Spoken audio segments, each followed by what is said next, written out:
एक सुबह जिले की आईपीएस मैडम अंशिका वर्मा अपनी मां सरिता देवी के साथ बाजार की ओर जा रही थी। तभी अंशिका की नजर सड़क के दूसरी तरफ पड़ी, जहां उनके तलाकशुदा पापा अशोक बैठे बैठे मोची का काम कर रहे थे। ये देखते ही अंशिका ने तुरंत अपनी मां से कहा, मां उस तरफ देखिए, यही मेरे पापा हैं, है ना? सरिता देवी घबरा गई और बोली, नहीं बेटा, ये तुम्हारे पापा कैसे हो सकते हैं? तुम्हारे पापा तो अच्छे खासे आदमी थे, ये तो एक मोची है। देखो जूते पॉलिश कर रहा है, ये तुम्हारे पापा नहीं हो सकते। अंशिका बोली, नहीं माँ, आपने जो फोटो मुझे दिखाया था वही चेहरा है। मुझे पता है आप झूठ बोल रही हैं, यही मेरे पापा हैं। प्लीज माँ, इन्हें हमारे घर लेकर चलिए। देखिए ना, इनकी हालत कितनी खराब है। इतने में जूते साफ करते करते अशोक की नजर सरिता पर पड़ी। वह उन्हें देखते ही तुरंत पहचान गया और शर्म से अपना सिर झुका लिया। यह सब अंशिका देख रही थी। उसी पल उसे यकीन हो गया कि यही उसके पापा हैं। लेकिन सरिता उसे खींचते हुए वहां से ले जाने लगी। वह कह रही थी, ये तुम्हारे पापा नहीं हैं, तुझे गलतफहमी हो गई है, चल घर चल। मगर अंशिका हाथ छुड़ाते हुए बोली, नहीं माँ, पापा को घर लेकर चलो। देख तो लो, उनकी हालत कितनी खराब है, सब ठीक हो जाएगा। माँ, भले ही आप दोनों का तलाक हो चुका है, लेकिन वह मेरे पापा हैं। आपका और उनका दुश्मनी हो सकती है, लेकिन मेरा तो नहीं है। मैं अपने पापा को घर ले जाऊंगी। लेकिन सरिता राजी नहीं हुई।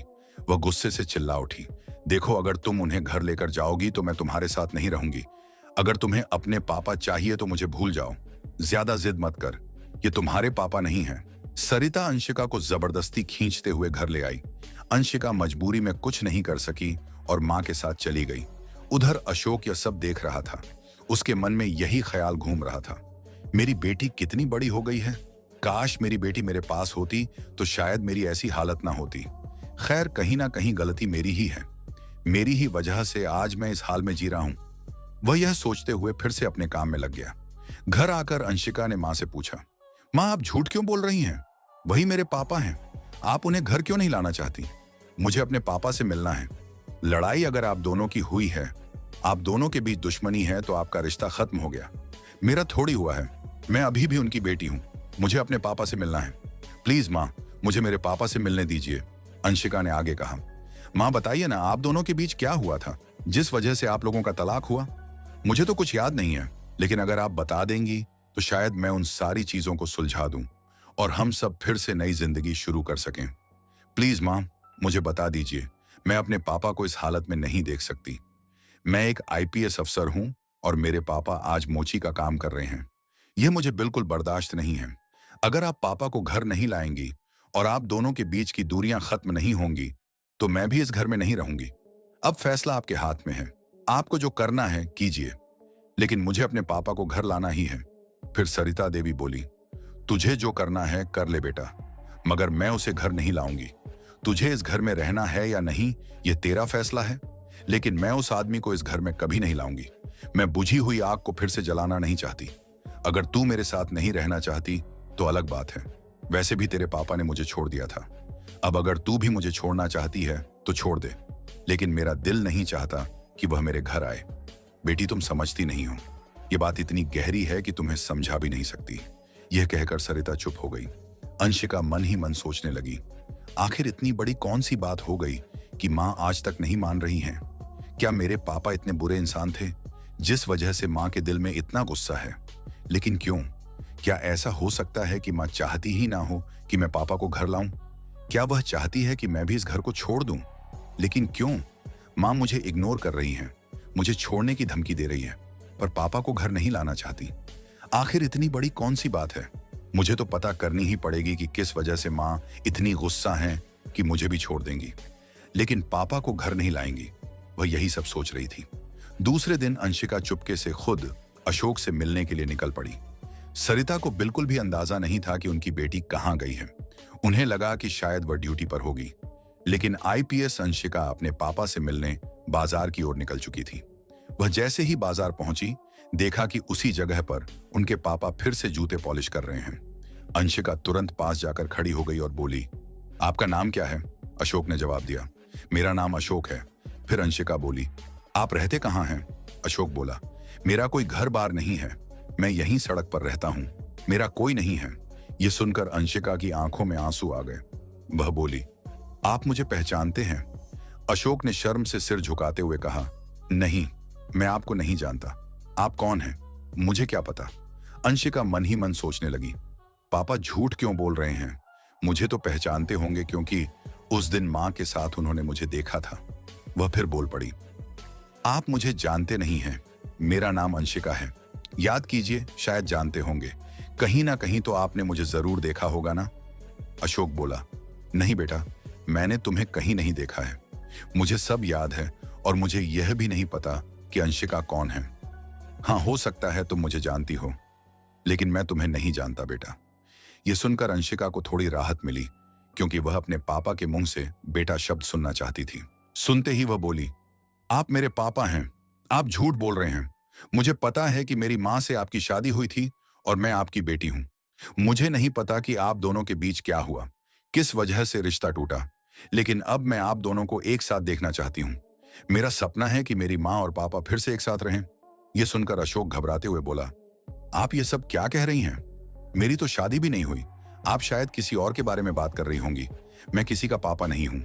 यह सुनकर अंशिका मन ही मन सोचने लगी, मेरे पापा सब झूठ बोल रहे हैं।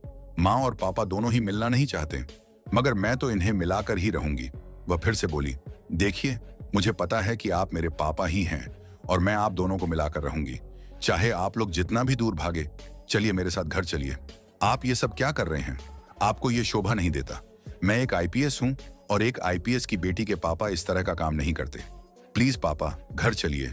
यह सुनकर अशोक की आंखों में आंसू आ गए। वह आंसू पोंछते हुए बोला, नहीं बेटा, मैं तुम्हारे घर नहीं जाऊंगा। वह मेरा घर नहीं है, वह तुम्हारा घर है। तुम रह सकती हो, लेकिन मैं थोड़ी ना तुम्हारे घर जा सकता हूं। हाँ, बोल दिया, हो गया। मैं यहीं रहता हूं बेटा, और यहीं रहूंगा। मुझे किसी के घर जाने की जरूरत नहीं है। मैं ठीक हूं। बेटा तुम घर जाओ। यह सुनकर अंशिका समझ चुकी थी कि इस तरह से इन दोनों को मिलाना आसान नहीं होगा। उसे अब कोई और तरीका ढूंढना पड़ेगा। वह अच्छे से तलाश करना चाहती थी कि आखिर उसकी माँ और पापा के बीच हुआ क्या था, किस वजह से उनका रिश्ता टूटा था। वह यह भी ठान चुकी थी कि उस रिश्ते को जोड़ने के लिए कुछ भी करेगी। इसीलिए अगले ही दिन अंशिका ने अपनी माँ से पूछा, माँ, आपकी कोई सहेली या दोस्त नहीं है क्या? सरिता देवी बोली, क्यों नहीं बेटा, दोस्त क्यों नहीं होंगे? मेरे दोस्त भी थे और सहेलियां भी, और अभी भी मेरी एक दो सहेलियों से बात होती रहती है। जैसे तुम्हारे भी बहुत सारे दोस्त हैं, वैसे ही मेरे भी हैं। लेकिन क्यों बेटा, ये सवाल क्यों? अंशिका बोली, नहीं माँ, ऐसे ही पूछ रही थी। मैंने सोचा कि आपके दोस्त हैं या नहीं। वैसे भी घर में तो कभी कोई आता नहीं है, इस वजह से पूछ लिया। अंशिका की बात सुनकर सरिता को थोड़ा शक हुआ कि अचानक ये सवाल क्यों पूछा जा रहा है। फिर वह बोली, सच बताओ बेटा, तुमने यह सवाल क्यों पूछा? अंशिका बोली, माँ बस ऐसे ही पूछ रही थी, क्योंकि आप लोगों ने कभी अपनी सहेलियों को घर पर बुलाया नहीं, किसी त्योहार पर भी नहीं बुलाती। तो मैं सोच रही थी कि अगर आपकी कोई अच्छी सहेली है तो आप उन्हें घर बुला लीजिए। मेहमान आएंगे तो हम लोग मिलकर मेहमान नवाजी करेंगे, कितना अच्छा लगेगा। अंशिका की बात सुनकर सरिता बोली, हाँ बेटा, तुमने सही कहा। मेरी एक दो सहेलियां हैं जो पास में ही रहती हैं, उनकी शादी हो चुकी है। अगर बुलाऊंगी तो जरूर आएंगी। दूसरे दिन सरिता देवी की सहेली घर आई। सबने मिलकर खाना खाया, खूब बातें की। उसके बाद जब सरिता की सहेली ललिता अपने घर जाने लगी तो अंशिका बोली, अरे आंटी, आप घर जा रही हैं तो अपना नंबर दीजिए ना, कभी कभी कॉल पर बात कर लेंगे। ललिता ने नंबर दे दिया और अंशिका ने वह नंबर नोट कर लिया। अगले दिन अंशिका ने ललिता को कॉल किया और बोली, आंटी, क्या मैं आपसे मिल सकती हूँ? मुझे आपसे कुछ जरूरी बातें करनी है। आप कहाँ हैं? मुझे कहाँ आना होगा? ललिता बोली, क्यों बेटा, किस बारे में बात करनी है? फोन पर नहीं बता सकती?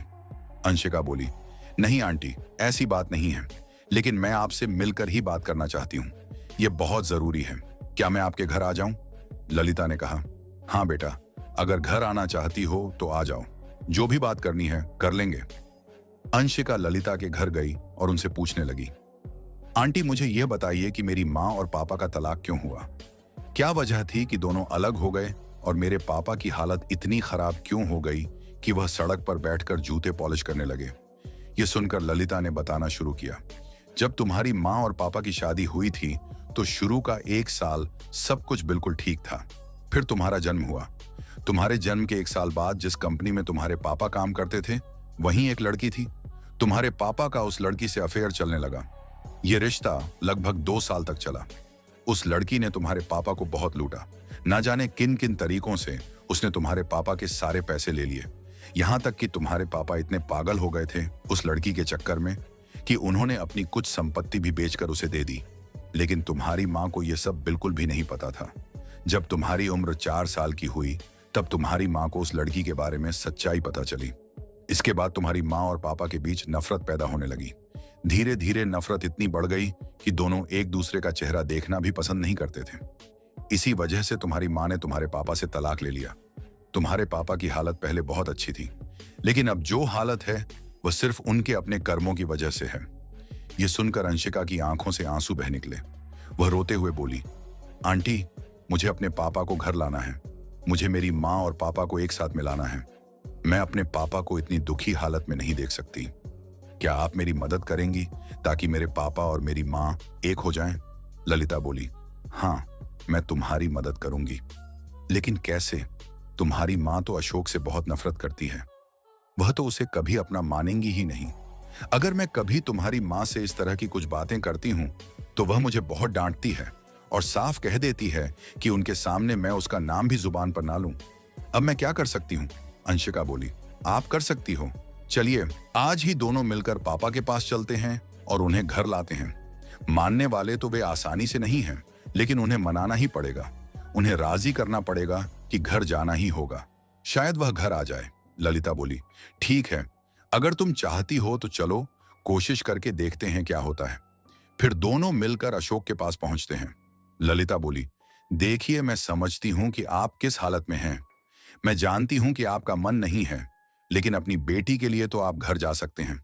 क्या आपको नहीं दिख रहा कि आपकी बेटी आपसे मिलने के लिए कितनी तड़प रही है? क्या आप उसकी बात नहीं मानेंगे? अंशिका रोते हुए बोली, पापा, आपको घर जाना ही पड़ेगा। मुझे अच्छा नहीं लगता कि आप यहाँ इस तरह छोटे काम करें। मैं एक आईपीएस हूं और यह आपको शोभा नहीं देता। मैं मानती हूं कि आपका और मां का रिश्ता अब नहीं है, लेकिन मेरा तो रिश्ता है ना। मैं आपकी बेटी हूं। पापा, प्लीज घर चलिए, आपको घर जाना ही पड़ेगा। अशोक बोला, नहीं बेटा, मैं तुम्हारे घर कैसे जा सकता हूं? हाँ, मानता हूं कि तुम मेरी बेटी हो, लेकिन अब तुम मेरे पास नहीं हो।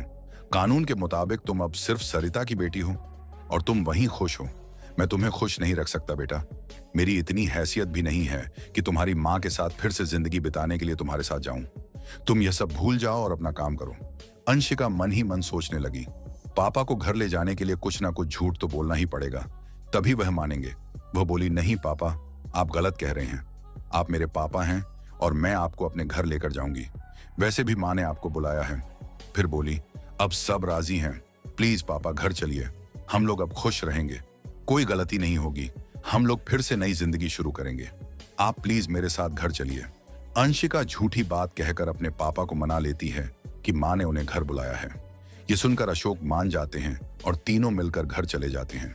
घर पहुंचते ही जैसे ही सरिता की नजर अशोक पर पड़ती है, वह गुस्से से अंशिका को डांटने लगती है। ये कौन है बेटा? तुम उसे किस घर में लेकर आ गई? तुम्हारा दिमाग तो सही है ना? ये सब तुम क्या कर रही हो? मैंने तुम्हें मना किया था, फिर भी तुम ये सब कर रही हो। मुझे नहीं पता था कि तुम ये सब करने वाली हो, वरना मैं तुम्हें घर से बाहर ही नहीं जाने देती। सरिता का गौंसा देखकर अशोक वापस जाने लगे। तभी अंशिका ने उन्हें रोक लिया और बोली, पापा, यह घर मेरा है। आप कहीं नहीं जाएंगे। आपको कहीं जाने की जरूरत नहीं है। मैं आपको इस घर में रखूंगी और वैसे भी मैं आपकी बेटी हूं, कोई गैर इंसान नहीं। प्लीज पापा, मेरी बात मान जाइए। मन से माफी मांग लीजिए। मगर अशोक माफी मांगने को तैयार नहीं थे और ना ही सरिता मानने को। तभी ललिता बोली, सरिता देखो, मैं जानती हूं कि तुम दोनों के बीच क्या क्या हुआ है और किस हालात से गुजरे हो, लेकिन अभी अपनी बेटी की वजह से तो तुम लोग मिल सकते हो ना। तुम्हारी बेटी अब बड़ी हो गई है और उसे अपने पापा के बिना जिंदगी अधूरी लगती है, इसीलिए वह यह सब कर रही है। तो प्लीज मान जाओ, तुम दोनों मिल जाओ, सबके लिए अच्छा होगा। फिर अंशिका रोते हुए बोली, माँ, मैं आपके आगे हाथ जोड़ती हूँ। प्लीज आप दोनों मिल जाइए। मुझे कुछ नहीं चाहिए, बस आप दोनों की खुशी चाहिए। अगर आप दोनों मिल जाएंगे तो वही मेरी सबसे बड़ी खुशी होगी। अंशिका की आंखों में आंसू देखकर अशोक की आंखों में भी नमी आ गई और सरिता भी रो पड़ी। फिर आंसू पोंछते हुए सरिता ने धीरे धीरे अशोक का हाथ पकड़ लिया। दोनों गले लग गए। इस तरह अंशिका अपनी हिम्मत और समझदारी से अपने माँ बाप को फिर से एक साथ कर देती है और अपने पापा को वापस पा लेती है। दोस्तों, अगर आपको यह वीडियो पसंद आया हो तो प्लीज इस वीडियो को लाइक कीजिए और ज्यादा से ज्यादा लोगों तक शेयर कीजिए, क्योंकि यहाँ आपको मिलते हैं रोमांचक और सच्ची घटनाओं पर आधारित वीडियो।